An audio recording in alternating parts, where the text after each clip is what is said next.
Halo semua, para penikmat sepak bola dimanapun kalian berada. Kembali lagi di Bermain Bola. Tempatnya kita bedah tuntas, kupas tajam, semua drama yang terjadi di atas rumput hijau. Dan malam ini, napas kita kayaknya masih tertinggal di Lisbon ya. UCL semalam benar-benar gila. Ada remontada yang di luar nalar di Lisbon, ada kedikdayaan sang raja Eropa yang bikin Etihad terdiam, sampai dominasi total raksasa Paris di London. Betul banget. Siapa yang sangka Sporting CP bisa membalikkan keadaan setelah tertinggal 3 gol di leg pertama, 5-0 tanpa balas di Lisbon. Kita bakal bahas gimana strategi Rui Borges bikin Bodo Glimt mati kutu. Dan tentu saja, Arsenal yang tampil begitu klinis lewat 2 gol roket dari luar kotak penalti. Tapi nggak cuma itu, kita juga bakal kasih insight buat pertandingan besok malam. Apakah Anfield masih punya magis buat bantu Liverpool singkirkan Galatasaray?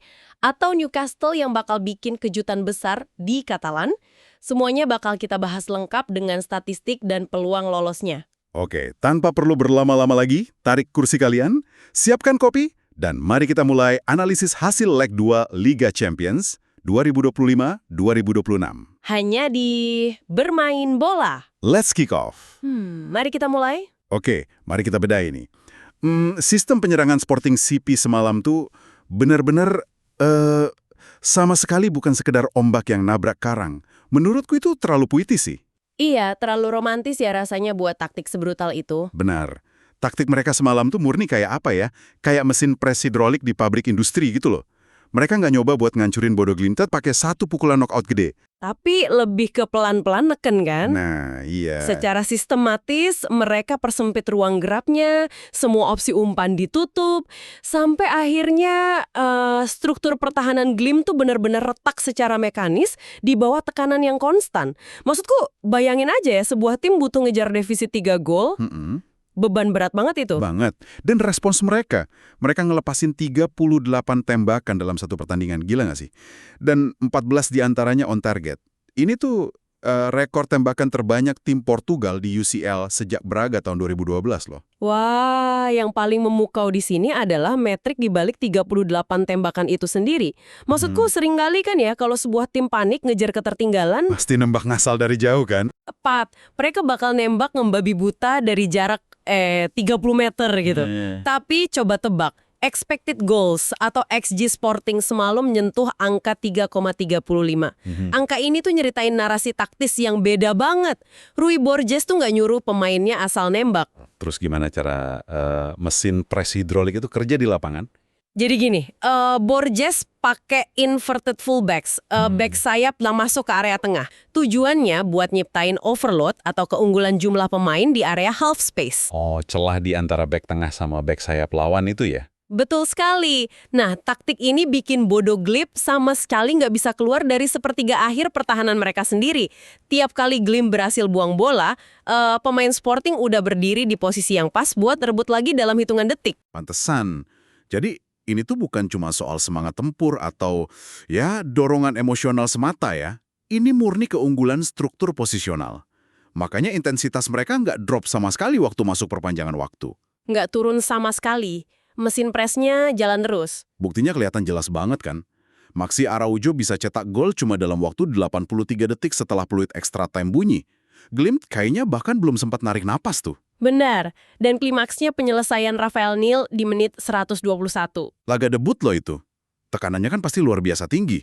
Tapi dia masih bisa ngelepasin tembakan super presisi ke langit-langit gawang. Agregat 5-3 yang sangat-sangat klinis. Sangat klinis. Dan itu manifestasi dari sistem yang kerja sempurna.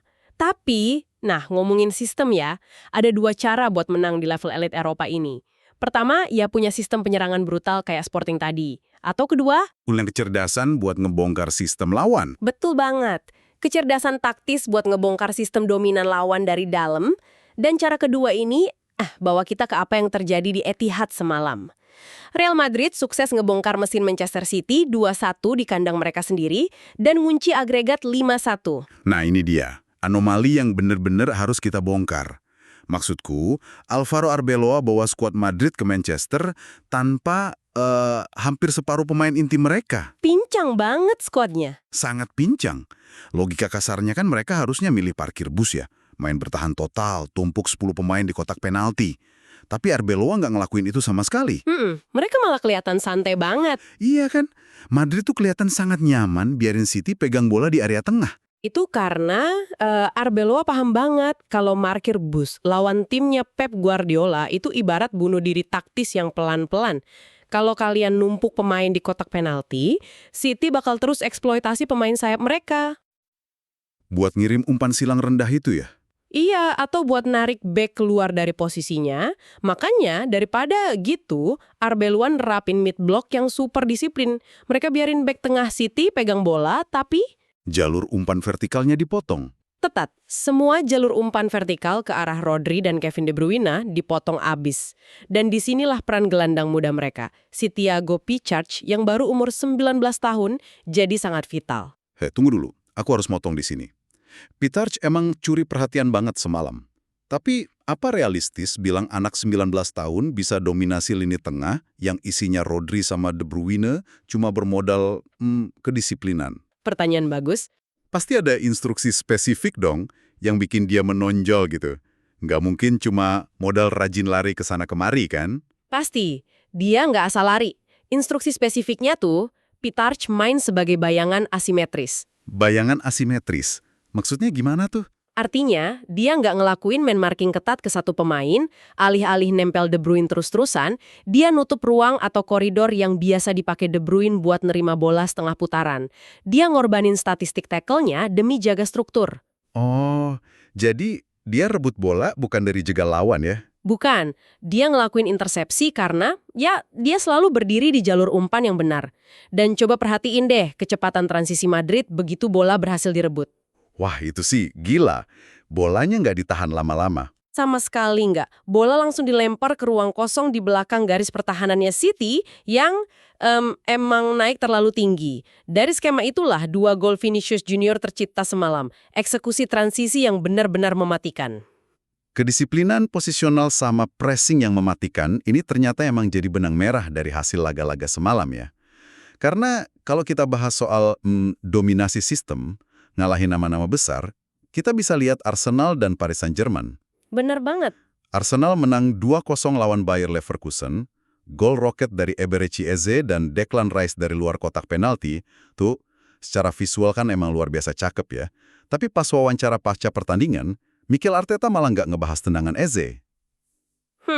Dia lebih milih muji sistemnya. Betul. Arteta malah fokus muji sistem pressingnya Eze di sepertiga pertahanan Leverkusen. Ya karena buat Arteta, tendangan roket itu cuma sekedar produk akhir aja. Sementara pressing itu adalah mesin pabriknya. Sepak bola modern sekarang tuh bener-bener nuntut kolektivitas absolut. Nggak bisa cuma ngandelin skill individu lagi ya? Susah. Tanpa kemampuan counter press, yaitu tekanan instan persis setelah kehilangan bola, seorang pemain sayap mau sebakat apapun, jatuhnya bakal ngerusak keseimbangan tim. Dan konsep kolektivitas absolut ini mencapai bentuk paling ekstrimnya di PSG di bawah Luis Enrique.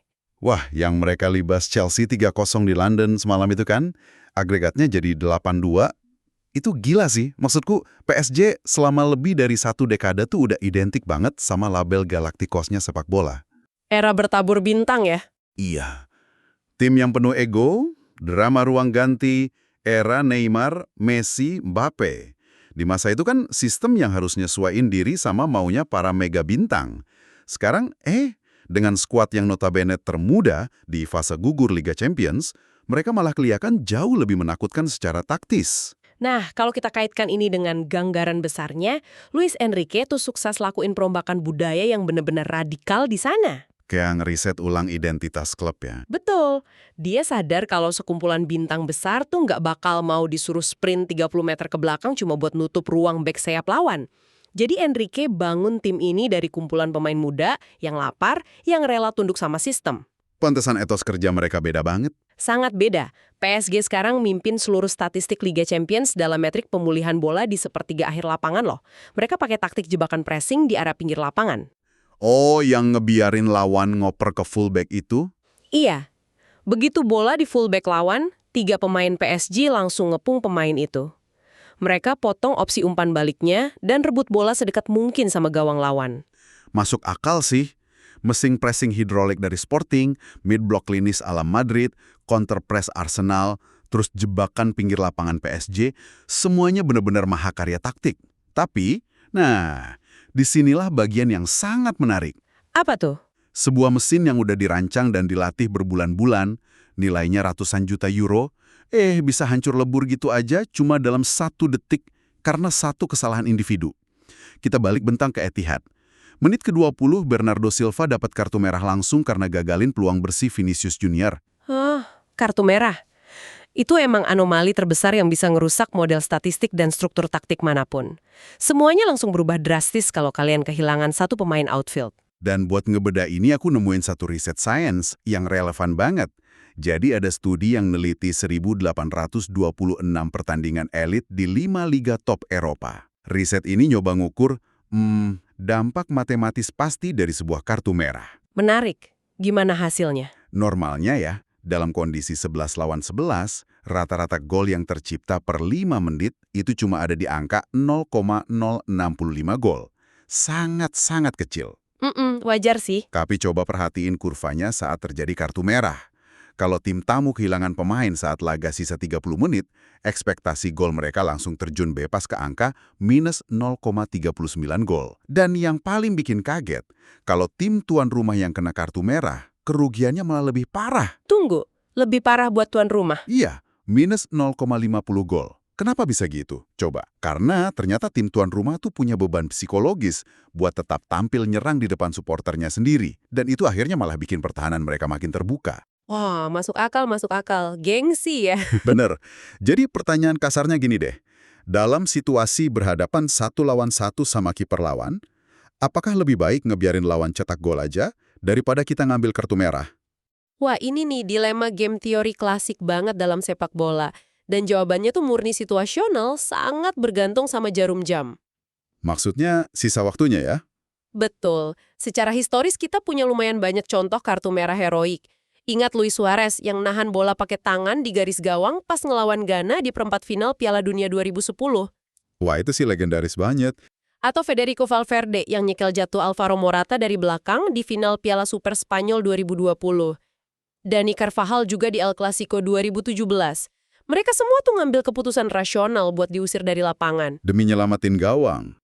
Kerugian struktural dari main dengan 10 orang tuh nggak punya cukup waktu buat terekspos secara matematis sama lawan. Oke, aku sepakat kalau kejadiannya di menit ke-90. Tapi ini Bernardo Silva ngelakuin itu di menit ke-20 loh. Masih ada 70 menit tersisa dan itu ngelawan tim selevel Real Madrid.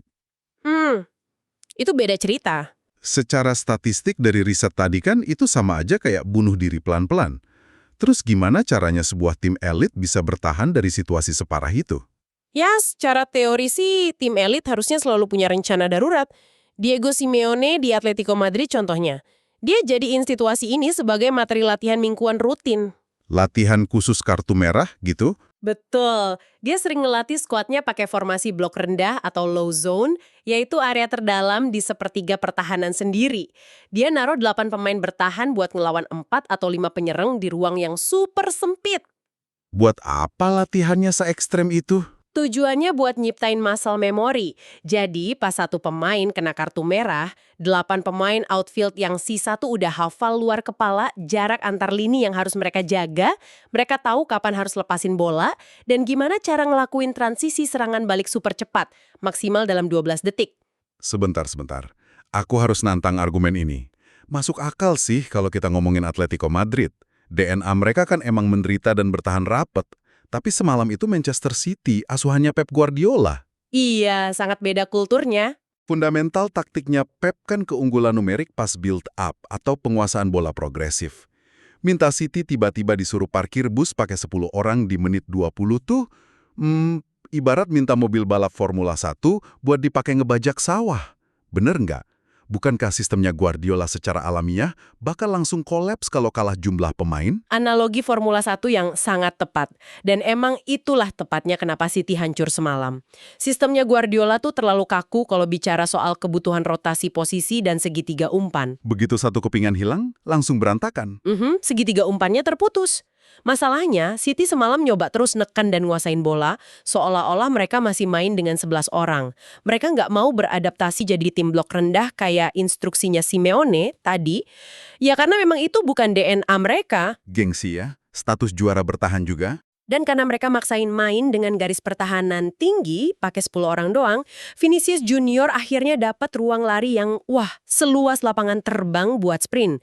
Kekakuan buat beradaptasi sama anomali inilah yang ngehukum City habis-habisan. Jadi, apa makna dari semua ini buat kalian? Maknanya, struktur taktis dan pemain inti itu adalah segalanya. Kehilangan satu kepingan aja bisa ngeruntuhin seluruh bangunan tim. Bener banget. Dan ini jadi transisi yang pas banget buat ngebahas krisis yang bakal terjadi di laga besok malam. Kalau kehilangan pemain di tengah pertandingan karena kartu merah itu buruk, gimana jadinya kalau kalian kehilangan pemain inti bahkan sebelum peluit kick-off bunyi? Wah, itu nasibnya Newcastle United besok. Iya, itulah yang dialami Newcastle.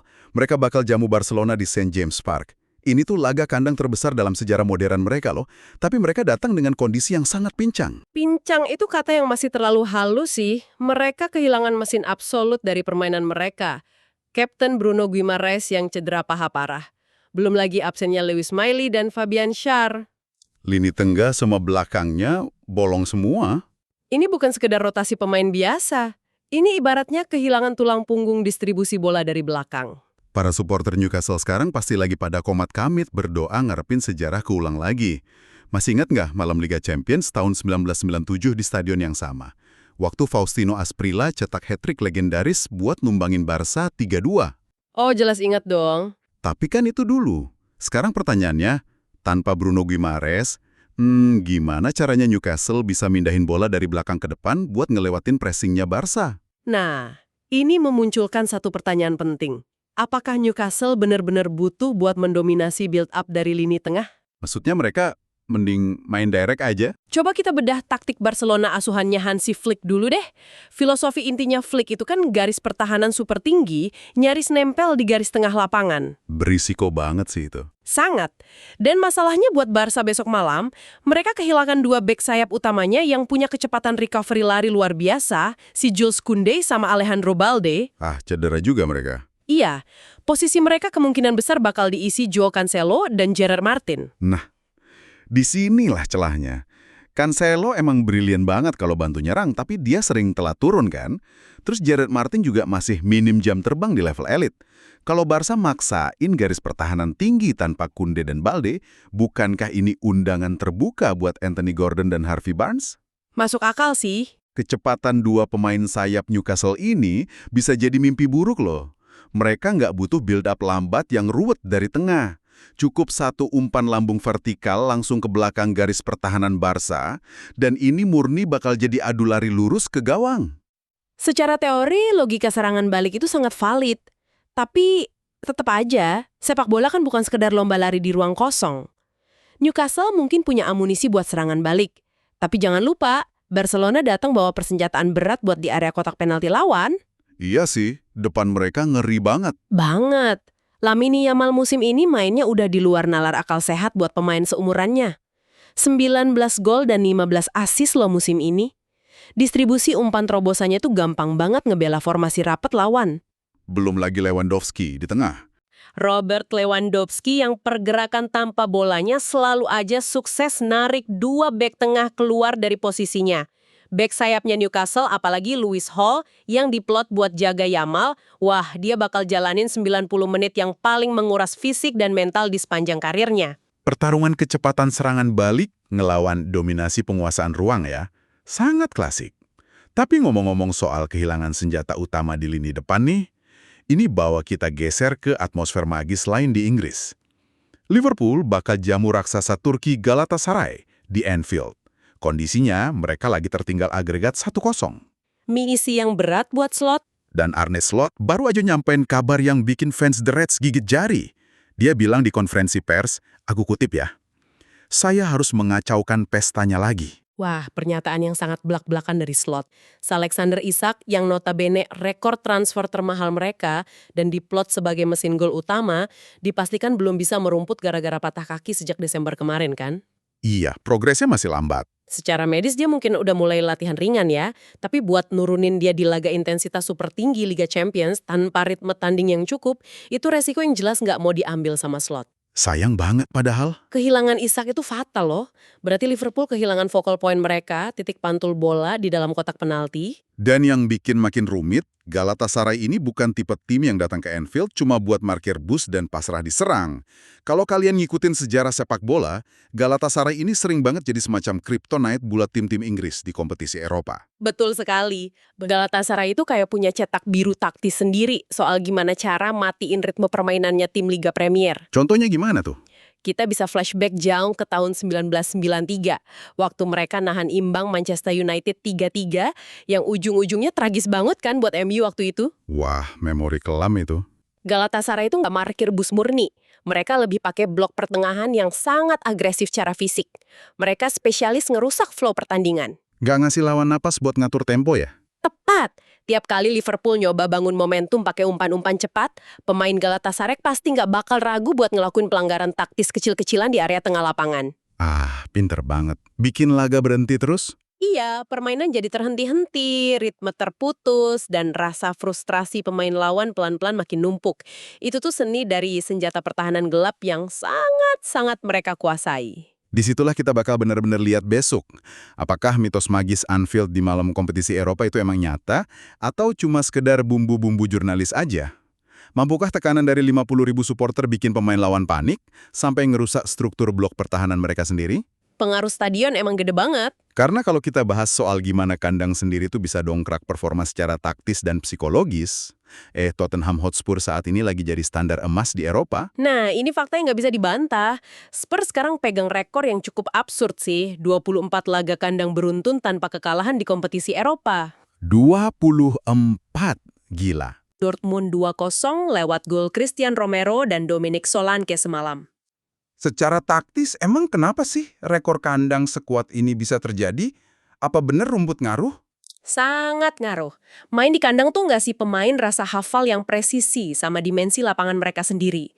Mereka tahu persis seberapa cepat bola bakal bergulir di atas rumput stadion mereka. Terus faktor supporter juga dong. Jelas. Secara psikologis, keriuhan penonton yang luar biasa itu tanpa disadari sering banget ngasih tekanan mental ke wasit pas ngambil keputusan 50-50. Keuntungannya gede banget. 24 pertandingan tanpa kalah? Gila. Liverpool sama Newcastle pasti ngarep banget tuah dan aura stadion kandang mereka besok malam tuh bisa nutupin semua lubang taktik gara-gara cederanya para pemain bintang mereka. Tentu saja, magis kandang, atmosfer supporter, sama kecerdasan taktik pelatih bakal nentuin banget. Tapi kalau kita flashback ke pembahasan awal kita tadi soal kartu merah, Yang soal statistik game teori tadi? iya, ada satu hal krusial nih. Kita sekarang kan hidup di era VAR. Nggak ada lagi tackle nakal yang tersembunyi, atau tarikan kaos diam-diam yang bisa lolos dari kamera resolusi tinggi. Semuanya kelihatan telanjang bulat sekarang. Betul. Besok malam tuh laga hidup mati yang krusial banget. Coba kalian perhatiin dengan saksama kalau pertandingan udah masuk menit ke 85 atau 90. Deg-degan pas itu. Kalau tiba-tiba ada skema serangan balik mematikan yang ngebahayain harapan lolos Liverpool atau Newcastle, apakah bakal ada pemain yang secara sadar berani ngorbanin dirinya? Maksudnya sengaja bikin pelanggaran fatal? Ya, ngambil kartu merah taktis layaknya martir. Mengorbankan diri buat ngentiin laju lawan demi ngamanin tiket timnya ke perempat final. Di detik-detik penuh keputusasaan kayak gitu, teori taktik udah berhenti bekerja ya. Dan insting bertahan hidup manusia yang ngambil alih ya? Bener banget. Wah, gila ya. Dari keajaiban di Lisbon sampai jatuhnya City bertahan di Etihad, Liga Champions musim ini benar-benar nggak bisa ditebak. Tapi pertanyaannya sekarang, apakah drama ini bakal lanjut besok malam? Nah, ini dia yang menarik. Apakah Liverpool bakal bisa comeback di Anfield tanpa Alexander Isak? Atau Newcastle justru yang bakal bikin sejarah besar dengan menumbangkan raksasa Katalan di kandangnya sendiri? Tulis prediksi skor kalian di kolom komentar sekarang. Siapa 4 tim terakhir yang bakal nyusul Arsenal, PSG, Real Madrid, dan Sporting ke babak perempat final? Jangan sampai kelewatan pertandingannya. Dan pastikan kalian sudah klik tombol subscribe. Serta nyalakan lonceng notifikasinya supaya nggak ketinggalan analisis pasca pertandingan besok malam cuma di kanal ini. Terima kasih sudah dengerin obrolan kita malam ini. Kami berdua pamit undur diri. Sampai jumpa di episode selanjutnya. Tetap di Bermain Bola. Ciao!